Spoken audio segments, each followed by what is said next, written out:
रावण बहुत ज्ञानी था। वह चारों वेदों और 6 शास्त्रों का पंडित था। रावण के 10 सिर उसके वेदों और शास्त्रों के अपार ज्ञान का सूचक हैं। उसे खगोल विज्ञान का भी सबसे ज्यादा ज्ञान था और कहा जाता है कि ग्रह उसकी इच्छा से चलते थे।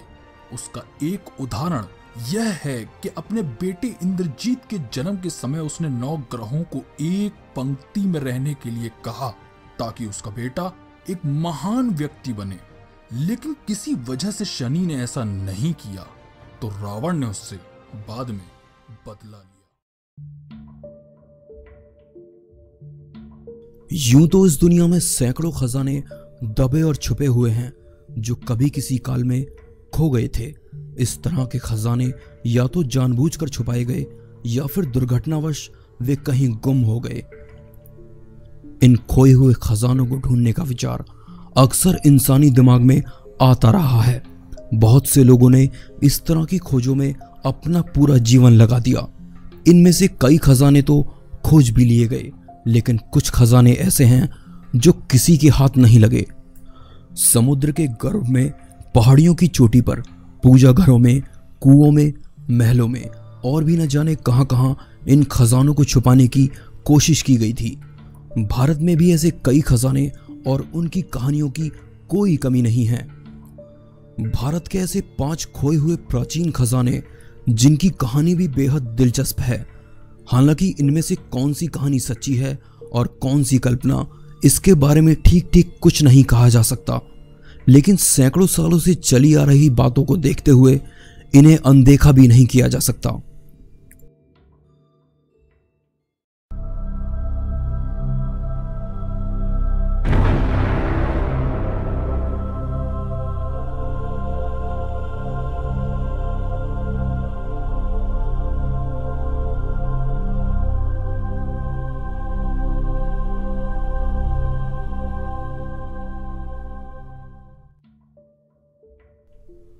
हाय दोस्तों, मैं हूं विशाल और आप देख रहे हैं मिथ टीवी।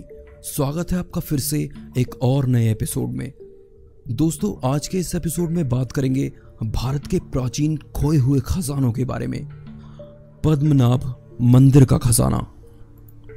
हाल फिलहाल में जिस खजाने की सबसे ज्यादा चर्चा हुई थी वह था पद्मनाभ मंदिर का खजाना। माना जाता है कि करीब 1 लाख करोड़ का खजाना अभी तक वहां मिल चुका है, जबकि इससे कहीं अधिक वहां के तहखानों में बंद है। कहा जाता है कि 10वीं शताब्दी में आए राजवंश ने इस मंदिर का निर्माण करवाया था। कहीं कहीं इस मंदिर के 16वीं शताब्दी के होने का भी जिक्र है। इसके बाद 1750 में त्रावणकोर के एक योद्धा मार्तंड वर्मा ने आसपास के इलाके को जीतकर संपदा बढ़ाई। त्रावणकोर के राजाओं ने अपने राज को दैवीय मंजूरी दिला दी थी और राज्य भगवान को समर्पित कर दिया था। मंदिर से भगवान विष्णु की एक मूर्ति भी मिली है जो शालीग्राम पत्थर से बनी हुई है। मार्तंड वर्मा ने पुर्तगाली समुद्री बेड़े और उसके खजाने पर भी कब्जा कर लिया था। यूरोपीय लोग यहाँ मसाले, खासकर काली मिर्च के लिए भारत आते थे। त्रावणकोर ने इस व्यवसाय को पूरी तरह से अपने हक में कर लिया था। ये मंदिर ऐसे इलाके में बना हुआ है जहां कोई भी विदेशी हमला नहीं हुआ। 1790 में टीपू सुल्तान ने इस मंदिर पर कब्जे की कोशिश की थी, लेकिन कोच्चि में उसे हार का सामना करना पड़ा। 1991 में त्रावणकोर के अंतिम महाराजा बलराम वर्मा की मौत हो गई। 2007 में एक पूर्व IPS अधिकारी सुंदर राजन ने एक याचिका कोर्ट में दाखिल कर राज परिवार के अधिकार को चुनौती दी। 2011 में सुप्रीम कोर्ट ने तहखाने खोलकर खजाने का ब्यौरा तैयार करने को कहा। 27 जून 2011 यही वो दिन था जब तहखाने खोलने का काम शुरू किया गया। तहखाने खुले तो लोगों की आंखें खुली रह गईं। 5 तहखानों में से करीब 1 लाख करोड़ की संपत्ति निकली, जबकि एक तहखाना अब भी नहीं खोला गया। माना जा रहा है कि इस तहखाने में जितना खजाना है वह इस पूरे खजाने से काफी बड़ा है। सोचिए उस पूरे तहखाने से क्या निकलेगा। क्या यही है दुनिया का सबसे बड़ा खजाना? जयगढ़ किले का खजाना। राजस्थान के खजानों की चर्चा समय समय पर होती रही है। इन्हीं में से एक है मानसिंह प्रथम का खजाना। मानसिंह अकबर का सेनापति था। माना जाता है कि 1580 में उसने अफगानिस्तान को जीत लिया था। वहां से मोहम्मद गजनी के खजाने को लेकर वह हिंदुस्तान तो आ गया, लेकिन उसने इसके बारे में अकबर को नहीं बताया। उसने इस खजाने को जयगढ़ किले में दफना दिया। यह माना जाता है कि उसने महल के नीचे गुप्त तरीके से तहखाने बनवाए और खजाने को उसमें भर दिया। कहा तो यह भी जाता है कि 1976 में इमरजेंसी के दौरान पूर्व प्रधानमंत्री इंदिरा गांधी ने भी इस खजाने की तलाश में जान लगा दी थी। कई महीनों तक खुदाई चलती रही, लेकिन उनकी ये खोज व्यर्थ गई। हालांकि कुछ लोग मानते हैं कि 6 महीने बाद जब खुदाई रुकी तो ट्रकों का काफिला किले से निकला।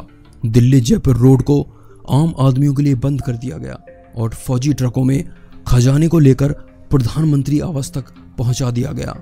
लेकिन इस बात की सच्चाई संदिग्ध ही रही।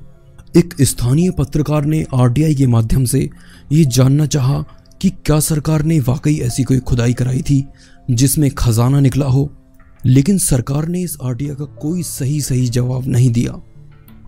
इस खजाने को लेकर एक और कहानी राजस्थान में प्रचलित है। ऐसा माना जाता है कि मानसिंह ने इस खजाने के बारे में जोधा को बता दिया था। जोधा ने इस खजाने को फतेहपुर सीकरी स्थित एक मंदिर में रखवा दिया था। वक्त की रेत में ये मंदिर दफन हो गया और इसके साथ ही खजाने का रहस्य भी खो गया। स्थानीय लोग मानते हैं कि खजाना अब भी उसी मंदिर में है। सोन गुफा का खजाना। बिहार के राजगीर में भी खजाना दबे होने की बात कही जाती है। यहाँ की पहाड़ियों में सोन गुफा का महत्व बेहद खास है। माना जाता है कि इन पहाड़ियों के सीने में बेशुमार दौलत दफन है। कहा जाता है कि यह जगह महाभारत के काल की है। एक मान्यता के अनुसार यहाँ भीम ने जरासंध का वध किया था। इससे पहले इस जगह को राजगृह कहा जाता था। बाद में ये जगह मगध साम्राज्य के अधीन आ गई। बौद्ध और जैन धर्म को मानने वाले भी इन गुफाओं को पवित्र मानते हैं। भारतीय पुरातत्व विभाग के मुताबिक ये गुफाएं 3री-4री शताब्दी की हैं। वहां स्थित सरकारी शिलालेखों के मुताबिक यहाँ रथ के पहियों के निशान और शंख भाषा में लिखे अंश भी मिले हैं। बिंबिसार को अजातशत्रु ने इसी जगह पर कैद करके रखा था। यहाँ से लोहे की हथकड़ियां भी मिली हैं। खजाना किसका है और कब से यहाँ दबा है, ऐसे कोई सबूत नहीं मिलते। कोई खजाने को महाभारत कालीन मानता है तो कोई बिंबिसार और अजातशत्रु का बताता है। ऐसा भी माना जाता है कि खजाना अजातशत्रु को ना मिल पाए, इसलिए बिंबिसार ने खजाने को गुफाओं की भूल भुलैया में दफना दिया था। अंग्रेजों ने तोप से इन गुफाओं को उड़ाने की कोशिश की थी, लेकिन वे इसमें असफल रहे। तोप के गोले के निशान अब भी वहां मौजूद हैं। माना जाता है कि शंख भाषा में जो लिखा है वही खजाने का असली राज है, लेकिन इस भाषा का कोई भी जानकार दुनिया में नहीं है। 4 मीनार की सुरंग का खजाना। ऐसा माना जाता है कि कभी ऐतिहासिक गोलकुंडा किला और 4 मीनार के बीच 15 फीट चौड़ी और 30 फीट ऊंची एक भूमिगत सुरंग थी। इस सुरंग को सुल्तान मोहम्मद कुली कुतुब शाह ने बनवाया था। माना जाता है कि इस सुरंग में शाही परिवार ने अपना शाही खजाना छिपा कर रखा था और खजाना स्थानीय किस्सों के अनुसार आज भी यहाँ मौजूद है। सुल्तान ने यूं तो इस सुरंग को इसलिए बनवाया था कि मुश्किल वक्त में जान बचाई जा सके, लेकिन बाद में इस सुरंग में उन्होंने गुप्त तहखाने भी बनवाए, जिसमें उन्होंने खरबों रुपए की दौलत को छिपा दिया। सैकड़ों सालों तक पैसा, सोना, चांदी और बहुमूल्य रत्न जमा किए गए और फिर इस सुरंग में दफना दिए गए। 1936 में ओस्मान अली ने यहाँ का एक सर्वे करवाया और साथ ही एक नक्शा भी बनवाया था।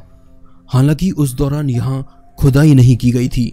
इस खजाने का रहस्य अभी तक सुलझ नहीं पाया है। कई सालों से इसमें लोगों की दिलचस्पी बनी हुई है। हिमाचल प्रदेश की कमरूनाग झील का खजाना। हिमाचल प्रदेश की कमरूनाग झील के बारे में माना जाता है कि इसका अंत पाताल में होता है। मंडी से करीब 60 किलोमीटर की दूरी पर स्थित इस झील को लोग पवित्र मानते हैं। लोग दूर दूर से आकर गहने और दूसरी कीमती चीजों को इस झील को अर्पित कर देते हैं। मंदिर के इतिहास के बारे में कोई ठीक ठीक दावा कर पाना बेहद मुश्किल है। दावा तो ये भी किया जाता है कि ये झील महाभारत के काल की है। स्थानीय लोग इस झील को चमत्कारी भी मानते हैं। कई अफवाहों के अनुसार ये कहा जाता है कि रात के वक्त झील से गड़गड़ाहट की आवाज सुनाई देती है और पानी ऊपर उठकर मंदिर तक आ जाता है। हालांकि इसका कोई वैज्ञानिक प्रमाण नहीं मिलता। सदियों से झील में गहने चढ़ाने की परंपरा चली आ रही है। झील की तलहटी में जमा खजाने का आकार कितना होगा ये बात कोई नहीं जानता, लेकिन इसकी कीमत खरबों में होगी, इसमें कोई दो राय नहीं है। दोस्तों, आज के इस एपिसोड में बस इतना ही। एपिसोड आपको कैसा लगा प्लीज मुझे कमेंट में बताइए। अच्छा लगे तो जरूर से लाइक कीजिए। मैं उम्मीद करूंगा कि मुझे इस वीडियो के लिए 1000 लाइक्स मिल जाएंगे। साथ ही चैनल को सब्सक्राइब कीजिए जिससे आप आने वाली वीडियोस मिस ना करें। मैं हूं आपका दोस्त विशाल। फिर से मिलेंगे एक नए एपिसोड में। तब तक के लिए नमस्कार।